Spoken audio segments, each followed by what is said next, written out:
February continued to test me. The low energy and complete absence of motivation carried over from last month. I achieved some big wins, but struggle to feel anything positive from it. I'm able to do and achieve more than ever, but the emotional and mental struggles continue. But I'm not here doing something easy. I set out on this journey to work to learn to do difficult things. Welcome to my freedom journey, the ongoing story of rebuilding my health, reclaiming my life, and training for my first marathon.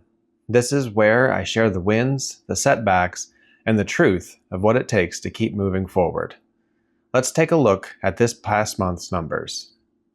My trend weight for February started at 263 pounds and ended at 256.1 pounds.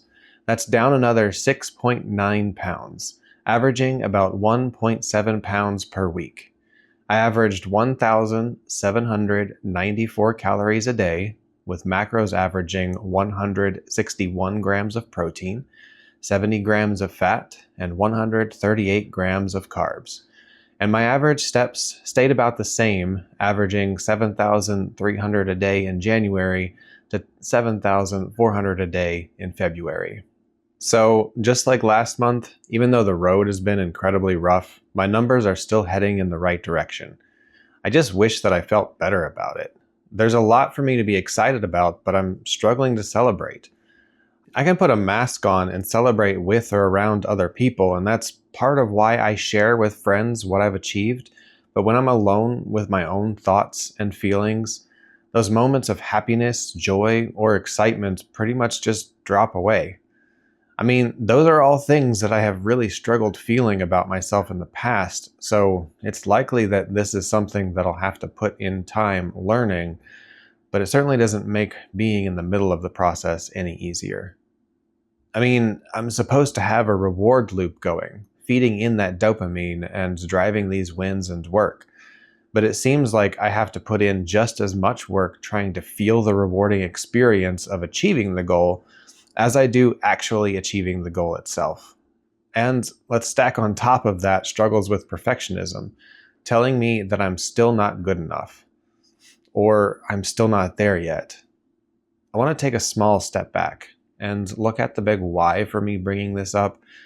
If I don't learn to be happy or find peace now, where I'm at, then I never will, because I will never arrive. That voice in my head will keep telling me that I'm not there yet. Now, that voice is important. It's part of what drives me, but it's not functioning properly if it's also causing me to put off being at peace and happy with where I am currently. I'm scared that I'm going to cross that finish line and not be able to truly celebrate what I've achieved. I also know that I'm not alone in this, and I wish that I had some magic answer to share, but I'm not sure that any of life works that way. A quote was shared with me at work this past week, and it has helped me a little more in showing myself compassion. Forgive yourself for not knowing earlier what only time could teach you. As best I can tell, this is attributed to Maya Angelou, but I could not find it explicitly cited from any of her published works or interviews. This is often used specifically in reference to letting go of past mistakes and treating yourself with more self-compassion, which is certainly something that I'm working through as well. When I find myself wishing that I had started this journey earlier in my life and feel like I've lost so much time. But I feel like it can apply when you are in the middle of learning to something as well. Something like this journey that I'm on. Not only have I been trying to gain more knowledge as it relates to nutrition, health, and fitness, but I'm also trying to learn a better mindset. Some of this knowledge certainly is instant. I read it, and then I know it. A lot of it, however, is not instant. I have to put in the time and effort to learn how to do it. Rewiring my brain takes time, just like losing the weight has taken time. I also want to add here that if you find yourself struggling mentally and don't know what to do, please seek out some professional help. I may share more specifics about this at a later time, but previously in my life I found myself in a place where it felt like there was no way out. And no matter how much I read, learned, or tried, nothing worked. Thankfully, I had a manager at the right time and place to point me toward getting professional help. I finally broke down and went and got that help. Now I felt like a failure and weak, and it felt like the hardest thing I had ever done. But I want you to know that you are not a failure if you ask for help.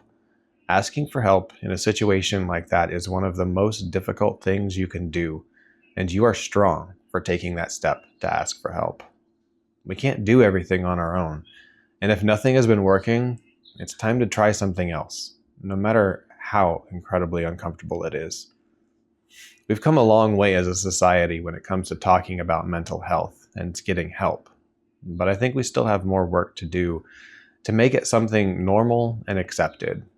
But let's jump to a more positive note. The big achievements that I spoke about at the very beginning. Since this time last year, I have lost over 100 pounds.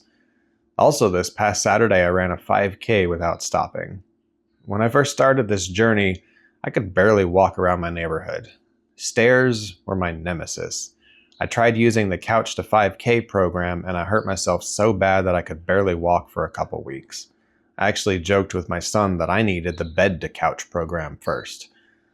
I struggled to tie my shoes and had to hold my breath or find something to put my foot up on. Theme park rides, airplane seats, elevators, booths at restaurants, walking past someone in a hallway. I was constantly worried about my size and what other people thought.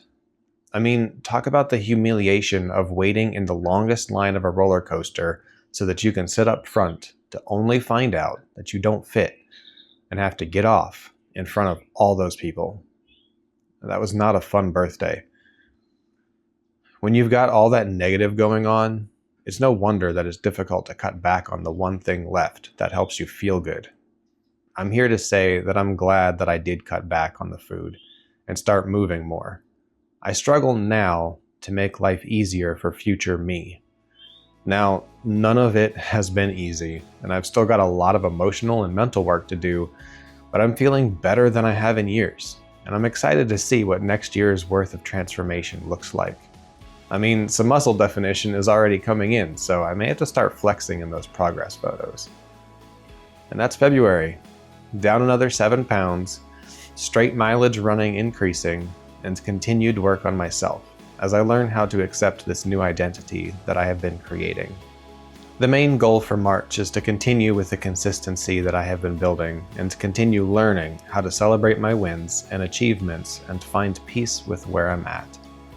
If you're on your own journey, breaking patterns, choosing discipline over regret, or learning to believe in the person you're becoming, you're not alone. I'm right here with you. The time is going to pass anyway, so let's make this next month count.